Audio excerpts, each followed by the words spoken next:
It is truly the most wonderful time of the year. Autumn is the epitome of coziness for me. My home is surrounded by the beautiful color palettes of these rich, warm, jewel-toned trees. I trade my ice waters for mugs of piping hot tea, and I'm no longer a walking sack of sweat. Gross, but true. I was not built for the heat of a Midwest summer. Anywho. Everything looks cozier, feels cozier, and my headspace begins to shift.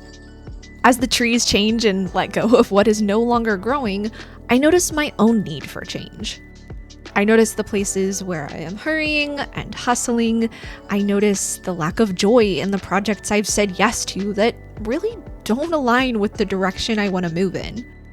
I see the need to slow down, the need to settle in for a softer season. Now, I don't know about you, but I really struggle actually making those changes after the summer months. My summer was very full of events and projects, and it can be really hard to hit the brakes when you have so much momentum. So today, while I paint this little gouache sketchbook spread, let's chat about 3 ways we can settle in for a cozy and creative, softer season. Number 1, simplify your surroundings. The space we live in has a very big impact on our mental health. It sounds obvious that our environment affects us, but I don't think we really take the time to consider just how much it affects us. Over the last few years, I've been slowly decluttering my space and simplifying my belongings, and my headspace has improved by about 372%. I'm not joking, having less stuff makes my brain feel less heavy. I can go to bed at night and not look around at a bunch of things I need to get rid of, things I've set down because they don't really have a home, things that, in Marie Kondo terms, do not spark joy. So these are the 3 areas I've really been intentional about decluttering. First up, my books. Y'all know I love to read.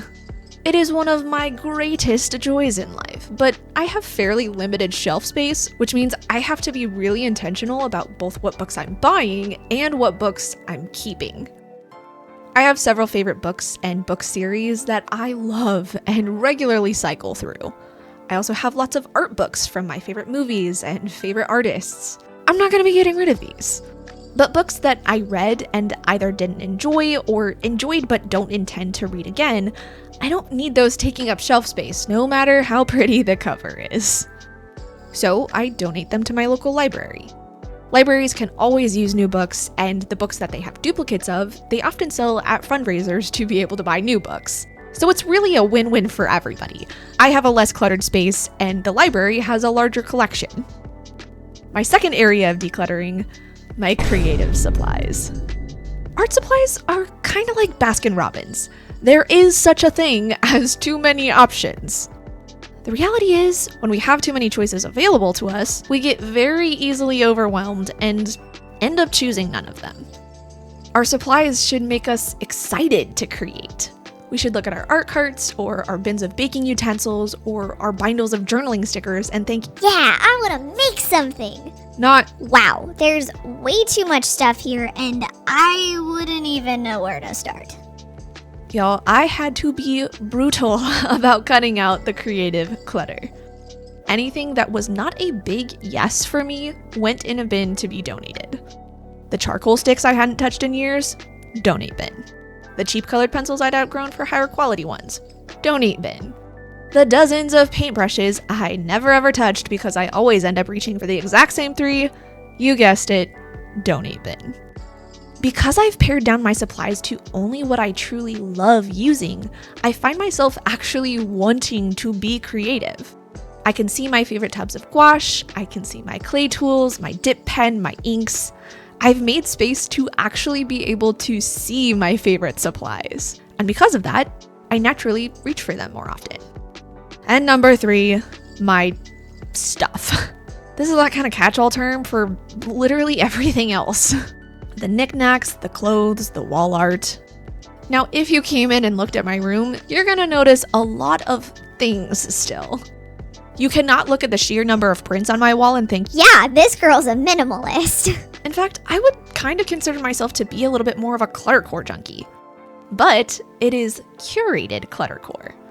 Art prints that spark curiosity and joy, plants that add some greenery to my space, the miniature scenes I've revamped, cozy little knickknacks, and crocheted pumpkins. I still have things, but each thing fits my vibe. Every piece expresses the activities I love, the mundane moments I find joy in, the values I hold. By letting go of everything that is not a big yes for me, I've been able to craft a space that I truly love to be in, to actually make space for the things I love. I think we tend to get into these, but what if I need it? Or so-and-so gave this to me. Or I spent a lot of money on this kind of mindsets. But the reality is, all of this stuff doesn't just take up space in our homes. It takes up space in our minds.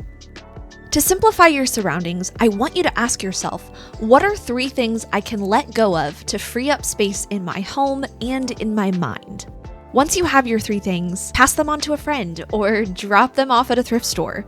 Like the autumn trees shedding their leaves every year, sometimes we just need to let things go.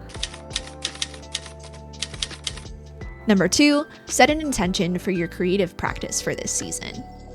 Now, if you're anything like me, you're a multi-passionate creative. I recently shared in an email newsletter about all the quirky ways I've been exploring my creative practice lately beyond what I typically do.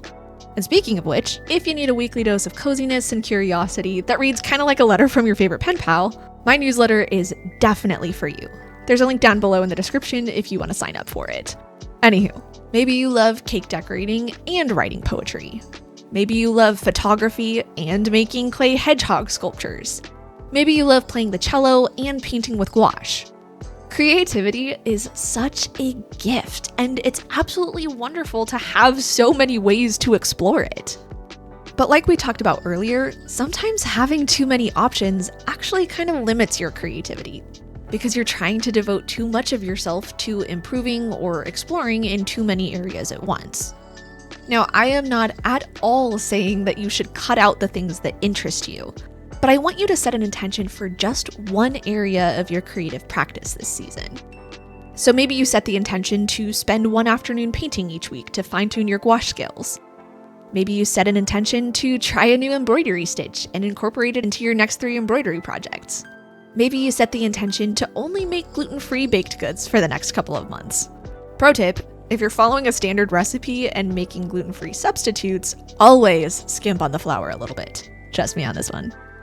To set your creative intention, I want you to ask yourself, if I only had the time and capacity to improve or explore in just one area of my creative practice this season, which one would it be? What am I most passionate about at this time? What's that one thing I've really been wanting to do and just haven't yet? I've made a free little worksheet on how to set a creative intention that you can and will achieve. So if you need a little bit more help in figuring out what intention to set, there's a link down in the description to those pages. Like I said, this does not mean letting go of the other things you're passionate about.